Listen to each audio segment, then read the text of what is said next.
Game Week 8 in the Premier League coming out of the international break. Going over top 10 of my rankings, going to go over some implied goal totals, going to go over a little bit, just a bit of an intro and my rankings ahead of Game Week 8 in FPL. Be using the cheat sheets over on RotoWire, using the rankings over on RotoWire. Again, rotowire.com. YouTube 1.5 to get 15% off. But looking at the odds for Game Week 8, Manchester City are the biggest favorite, but Liverpool actually have a higher implied total. Just barely, just slightly, Liverpool have a higher implied total. They're home against Manchester United. Manchester City are home against Everton. Arsenal are actually a bigger favorite than Liverpool, but because they're at Fulham, their implied total is a little bit lower. So however you want to read into those odds, that's what the numbers show. Chelsea are the next biggest favorite, and then Spurs are behind them. And both of them are next up in terms of implied goal totals as well. So in terms of implied goals, which is, obviously where most of the goal projections come in, Liverpool, Man City, Arsenal, and then a little bit behind, it's Chelsea and Spurs. And I'm going to be talking about throwing those into the projections and spitting those out into these rankings and how we get to where we are with these rankings, because I still edit some things manually in terms of how much a player is going to play and what things are looking like in recent weeks.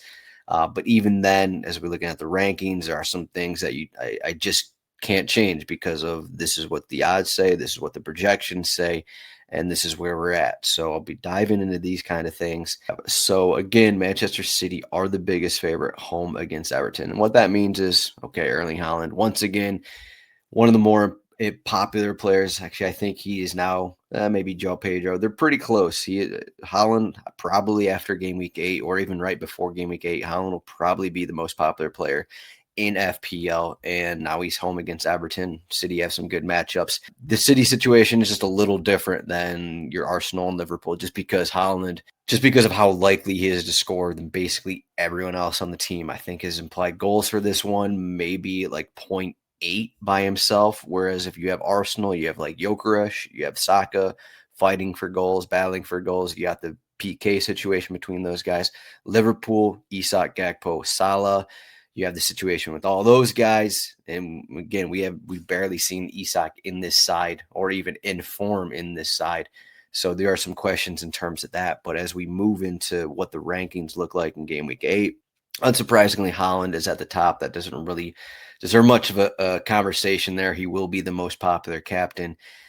Move down a little bit. Saka is slightly above the Liverpool boys just because of, okay, we have the set pieces, we have the assumed PK role, and he gets the nod before the Liverpool guys. But you look at the Liverpool guys, and it's still, I've been saying this for weeks, it's still just hard to move off Salah because of his prior numbers and because he's still doing things, and Liverpool are still pretty much going to be the rest of the season, more or less.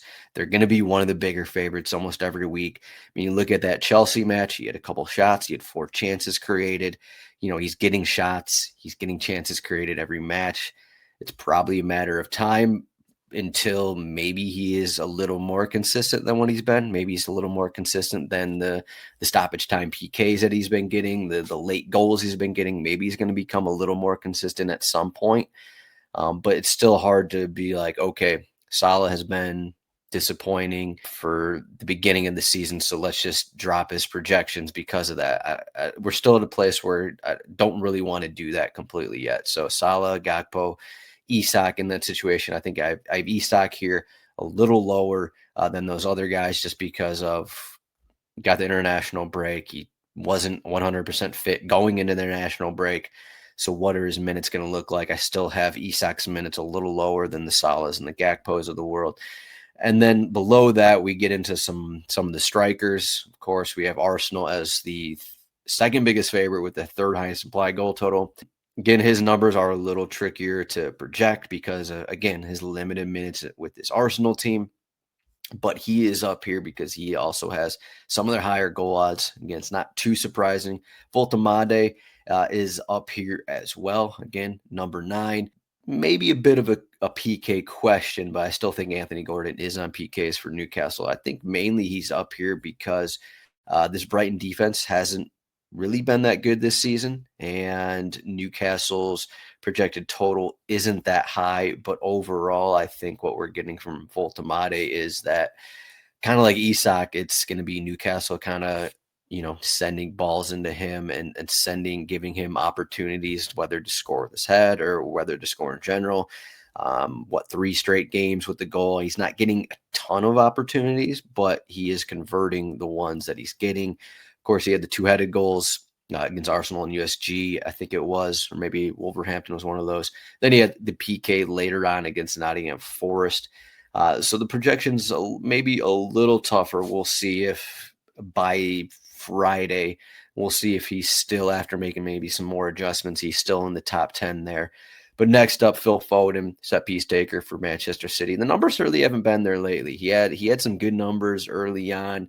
It hasn't been there, but he's still getting opportunities. He's still on set pieces. You'd think at some point he scored a bunch of goals somewhere, somehow. But I think Phil Foden in here, biggest favorite. I think he gets the nod over whoever starts on the wings because he's more likely to score than those guys. And with him on set pieces, I think it's, the numbers haven't been there, but I think I agree here at the top 10 for Foden as the biggest favorite. Then JP Mateta here. We look at Crystal Palace. Crystal Palace, they did lose that game against Everton, but they did have a lot of opportunities in that one. They're home against Bournemouth. Bournemouth had opened the season pretty solid. But I think I have Mateta here over whoever starts, probably Richarlison up front for Spurs, because I think Mateta is just like a 90-minute guy, whereas you look at the strikers for Chelsea and Tottenham, who are bigger favorites in this game week. I think I just have Mateta higher than those guys just because of, okay, João Pedro, the shots numbers really haven't been there for him.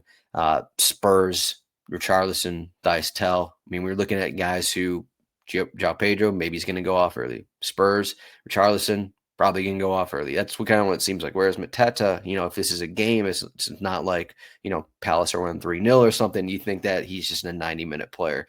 So I think that's the main reason here Mateta's getting a bump over those guys. And kind of same with Enzo Fernandez, who cracks the top 10, who is right on the top 10 edge. I had to tweak some numbers here, but there's an overall numbers. If he's getting a split of set pieces, his positioning in place of the injured Cole Palmer, that's kind of what we've seen for a few matches now. He plays in front of the defensive midfielders. It allows him to have more shots, allows him to be in the box a little more, and that's kind of led in these projections a little higher than we've seen him pretty much ever before. So Enzo Fernandez in here, maybe in the end, not overly surprising. And then we move down the list. There's some strikers, more Arsenal players, João Pedro eventually in here. Bruno Fernandes, he makes it just barely. I think he's hitting the DEFCON, the defensive contribution threshold here is why he's up so high, because they're at Liverpool. But I believe in my projections, Bruno Fernandes is projected to get near 12 defensive contributions. Again, is that something you want to count on every week? Maybe not. But Ismail Sarr, another popular player, maybe not as popular as he should be, along with JP Mateta, just home against Bournemouth, not the worst spot in the world, and a good upcoming fixtures as well. But that's kind of the look at the rankings overall. If you're looking for someone to captain, not Erling Haaland, looking at this list, you could go with those Liverpool guys. Saka will probably be the second most popular. I think I've been on the Foden train a little bit in terms of, okay, should we captain him over Haaland at this point? I don't know if I can get there recommending Foden over Haaland, but I think it's reasonable to think, okay, maybe Haaland doesn't score. Maybe we captain Enzo, maybe you captain Mateta, something like that. Look at a matchup you like, whether it's a Liverpool one, the Arsenal one, and pinpoint a guy from there, because I think there are ways to go here. I think there's Everton, solid defense. I don't think this is a match where Haaland is guaranteed for like a brace or by any means here. So I think there's a way to go. Look to get a little different if you want to be a little differential with your captain this week. I know Haaland's on form. He said he's feeling the best he's pretty much had his entire life, which is worrisome, but I think there are other ways to go here for captain if you don't want to be along with basically everyone else in captaining Haaland. That's what we got. Game week 8. Again, check out RotoWire. For all the other content, YouTube 15 for 15% off a subscription to check out what we got. But check that out, RotoWire. Any questions, please like and subscribe this video on YouTube.